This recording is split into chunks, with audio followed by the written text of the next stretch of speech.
네, 신재민 전 기획재정부 사무관의 잠적 소동 이후 야권은 대여 공세 수위를 더 끌어올리고 있습니다. 자유한국당은 긴급 의원총회를 열고 대응 방안을 논의했는데요. 국회 취재기자 연결해 보겠습니다. 구하림 기자. 네, 자유한국당은 신재민 전 사무관의 폭로와 관련해 오전 긴급 의원총회를 열고 대응 방향을 논의했습니다. 나경원 원내대표는 이 자리에서 진상규명과 관련해 문재인 대통령이 대답해야 할 때라고 생각한다며 공세 수위를 높였는데요.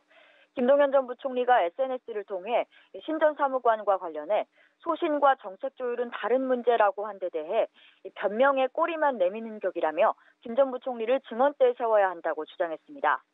나 원내대표가 특검의 필요성까지 언급한 가운데 한국당은 여당을 향해 진상규명이 필요하다며 기재위와 정무위 등 관련 상임위 소집을 촉구하고 있습니다.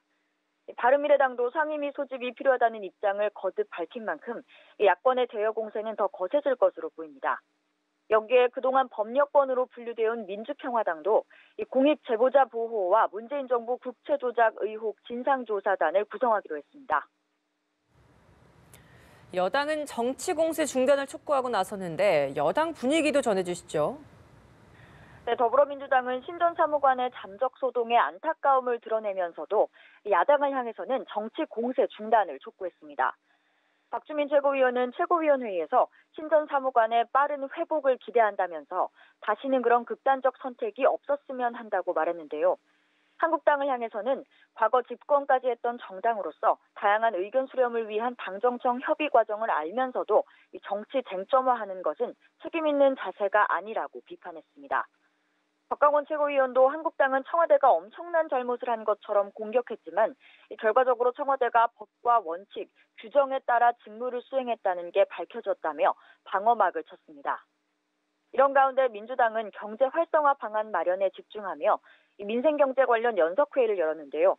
이해찬 대표는 경제 주체 사이의 간극을 좁혀나가는 마음으로 신년을 맞이했으면 좋겠다고 밝혔고 홍영표 원내대표도 기업의 혁신을 뒷받침할 입법에 최선을 다하겠다고 강조했습니다. 네, 한편 선거제도 개혁과 관련해서 정치개혁특별위원회가 새해 첫 소위원회를 열었다는 소식도 있는데요. 이 내용도 전해주시죠. 국회 정치개혁특별위원회는 새해 들어 첫 회의를 열고 선거제도 개편을 논의를 이어갔습니다. 회의에서는 의원 정수 확대 문제가 쟁점이 됐는데요.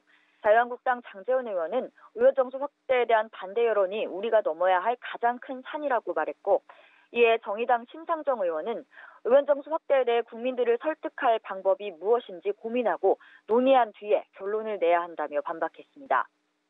바른미래당 김성식 의원은 의석수를 늘리지 못한다면 지역구 의석수를 줄이는 방안이 대안이 될 수 있다고 말했고, 민주당 원혜영 의원은 실질적 선거제 개선안을 논의하면서 의원 정수 확대 문제를 협의하자고 중재안을 내놨습니다. 연동형 비례대범위와 선거구 제도 등을 놓고 여야 의견 차이가 커 오늘 소위에서도 난항이 예상됩니다. 지금까지 국회에서 전해드렸습니다.